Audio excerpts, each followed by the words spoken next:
Բարև ձեզ, սիրելի հայրենակիցներ, հարգելի գործընկերներ։ Քննարկում ենք սահմանադրությամբ երաշխավորված, ընդդիմության կողմից առաջադրված մշտական հանձնաժողովի նախագահի թեկնածության ընտրության հարցը։ Իհարկե, հարց ու պատասխանի ընթացքում մենք ներկայացրեցինք այն, որ Ուժեղ Հայաստան խմբակցությունը ցանկացած լինի մշտական հանձնաժողովի կամ այլ կարգավիճակի վերաբերյալ ոչ թե մեկ, այլ մի քանի թեկնածուներ, որոնք արհեստավարժության տեսանկյունից այն գործունեության, որը վերաբերում է խորհրդարանական վերահսկողությանը, կարող են ապահովել։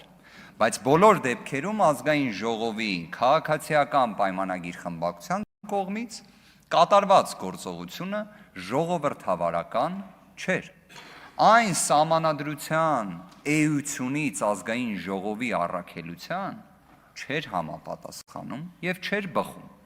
Ես քանիցս ընդգծեցի, որ սահմանադրական դատարանը հստակ որոշում ունի 2023 թվականի սահմանադրական դատարանի 1708 որոշման մասին է խոսքը, որը, այսպես ասած, ազգային ժողովի խմբակցությունների բացարձակ հայեցողությունից անցում կատարեց կոնկրետ պարտականությունների եւ ինչ ուղերձ է փոխանցել սահմանադրական դատարանը բոլոր խմբակցություններին։ Մեջբերեմ, սահմանադրական դատարանը արձանագրում է, որ ազգային ժողովի խմբակցությունները պարտավոր են գիտակցել, որ այն իշխանությունը, որի իրականացման լիազորություններով օժտված են, ուղղված է ժողովրդի կամայտնության արդյունքում ձևավորված ազգային ժողովի սահմանադրաիրավական առաքելությունը կյանքի կոչելուն։ Այսինքն ժողովուրդը ոչ թե տվել է բացարձակ իշխանություն քաղաքացիական պայմանագրին որոշելու, թե ընդդիմության առաջադրած թեկնածուներին ընտրի թե չընտրի, այլ պետք է դա ապահովի։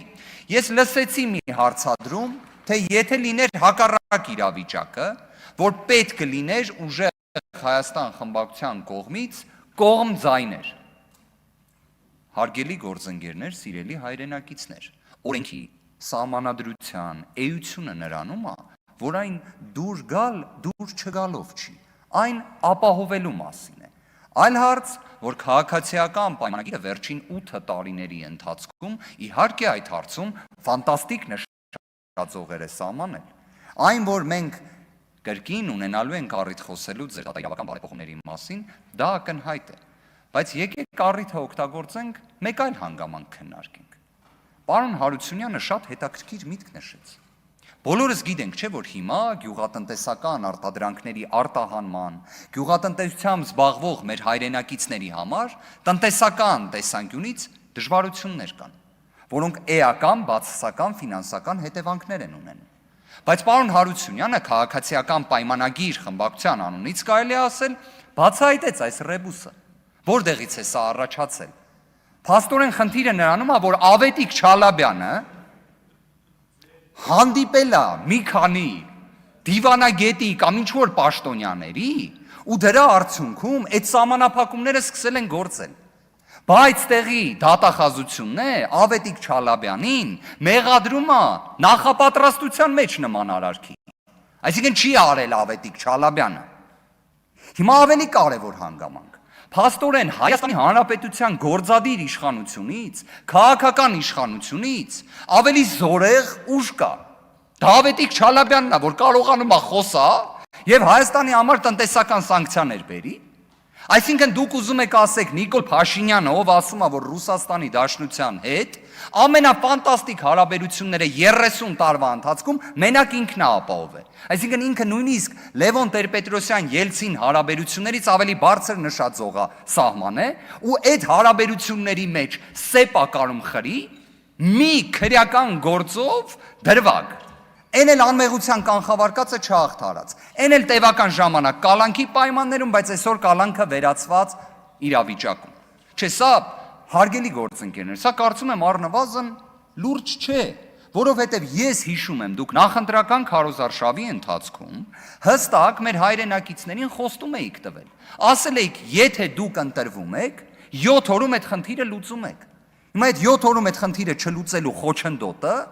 Այսօր Շենգավիթ նստավայրում քննվող քրեական վարույթն է։ Ես վստահ եմ մեր հայրենակիցները պատկերացնում են, որ դա չի խնդիրը։ Իսկ թե այդ խնդիրը ոնց պետք է լուծվի, դրա համար կա քաղաքական իշխանություն։ Իդեպ շատ հետաքրքիր բան կա, որը հավաքական առումով բնութագրում է քաղաքացիական պայմանագրին։ Ինչը լավ է, դա բացառապես ձեր շնորհքն է։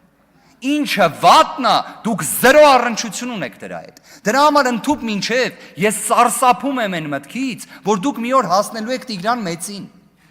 Դուք հասնելու եք իրան։ Ես վստահ եմ դա տենց է լինելու, որովհետև ինչ որ մի խնդիր դուք ի վերջո կասեք, որ Տիգրան Մեծն է մեղավոր։ Կամ կարող է օրինակ հնչի գնահատական, որ պայմանականորեն, չգիտեմ, մեր գործընկերներից Ռուբենը Մխիթարյան Facebook-յան ստատուս է գրել ժամանակին Տիգրան Մեծի մասին ու այ դրա համար մենք խնդիրներ ունեցանք։ Լավ, խոսում եք հանրապետականի մասին, ինձ էլ հիշատակեցիք, Քավլիցի։ Ուժեղ Հայաստան խմբակցությանն եմ դիմում, մի խանգարեք։ ԱԺ փոխնախագահն է ելույթ ունենում։ Շնորհակալ եմ։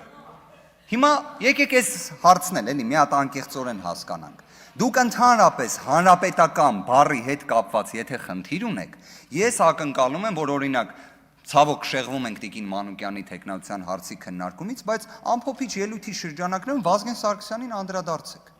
Որովհետև եթե ընդհանրապես ձեր համար խնդիրը հավաքական հանրապետական բառն է, Դոնալդ Թրամփին էլ անդրադարձեք։ Եթե դա չի, այլ այն է, ինչ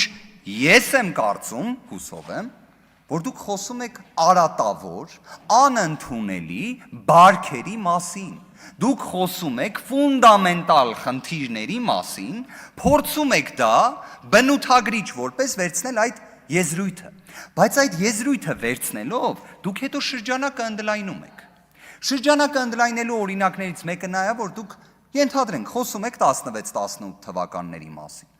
Բայց այդ դեպքում օրինակ պարոն Թունյանը ափսոս տեղ չի։ Հարցրեք պարոն Թունյանին, 16-18 թվականներին տնտեսական աճ Հայաստանում եղել է թե ոչ, բարեփոխումներ տնտեսական ոլորտի եղել են թե ոչ, եւ ես լսեցի պարոն Գաբրելյանը փաստորեն մեջբերում էր Կարեն Կարապետյանին, որը խոսում էր խնդիրների մասին։ Իդեպ, որ մեջ բերեք նաև Կարեն Սարգսի Կարապետյանի խոսքերը, ավելի շատ խնդիրների մասին հղումներ կունենաք։ Ասածս որն է։ Հիմա ուզում եմ հասկանամ, որ այդ հավաքական օրինակները փորձում եք պրոյեկցիա անել բացառապես նոր ուժ հանդիսացող ուժեղ Հայաստանի նկատմամբ։ Այստեղ ես տեսնում եմ բյուրեղ ջուրը։ Դուք ինչ որ առնչություն ունեք բյուրեղ ջրի հետ։ Հա, ոնց որ մենակ այդ չի, դուք քաղաքական առնչություն ունեք, իսկ նշված ջրի հետ որպես ձեռնարկատիրական գործունեության առնչությունները ստուգել եք, համերաշխ եք այդ առնչությունների հետ, իրենց էլ եք ասում հանրապետականի մասին, ձեր թիմակիցն է, իրենց ասում եք դրա մասին, հիշեցնում եք այդ արատավոր բարքերի մասին, թե առնչություն չի ունեցել։ Այսինքն օրինակ դուք ուզում եք ասեք, այստեղ կներեք, բայց ուղիղ եմ ուզում ասել, դուք ուզում եք ասել Կարապետյանների ընտանիքը, որը այո, շատ ապահովված ընտանիք է, Հայաստանի Հանրապետությունից դուրս ձեռնարկատիրական գործունեությամբ զբաղվելու արդյունքում, դուք իրենց փորձում եք հիշատակել նեգատիվի լույսի ներքո, բայց պայմանականորեն մեզ, այո, ջուր մատակարարող, ապահովող ձեռնարկատիրական գործունեությամբ զբաղվող անձը ձեր գնահատմամբ նեգատիվի լույսի ներքո չեք ներկայացնում։ Սա կոչվում է երկակի ստանդարտ, բայց տիտանական երկակի ստանդարտ, շատ մեծ։ Այն որ մի հատ ձեր ցուցակով անցնեն, կրկին հիմա էլի նայելու եմ պարոն Ֆարմանյանին, էլի հիշեմ ձեր ցուցակը։ Ու ես դեռ չեմ լսել ձեր ելույթը մաքսային ոլորտում խնդիրների հետ կապված ձեր ցուցակի գործընկերոջ մասնակցությամբ։ Բա ունեցեք այդ ելույթը։ Իդեպ պարոն Ֆարմանյանը խնդիր չունի, եթե նույնիսկ սխալն էլ մատնացույց անեք այդ սխալը ընդունելու։ Տենց խնդիր չունի։ Դուք ունեք այդ խնդիրը։ Դուք ակնհայտ ունեք այդ խնդիրը, բայց մի գաղտնիք է բացահայտեմ։ Ժողովուրդը արդեն դա նկատում է, հարգելի գործընկերներ։ Դրա համար դուք 50+1 վստահություն չունեք, նկատելի է դա արդեն։ նկատելի է։ Տիկին Մանուկյան, հարգանքներս, շնորհակալ եմ։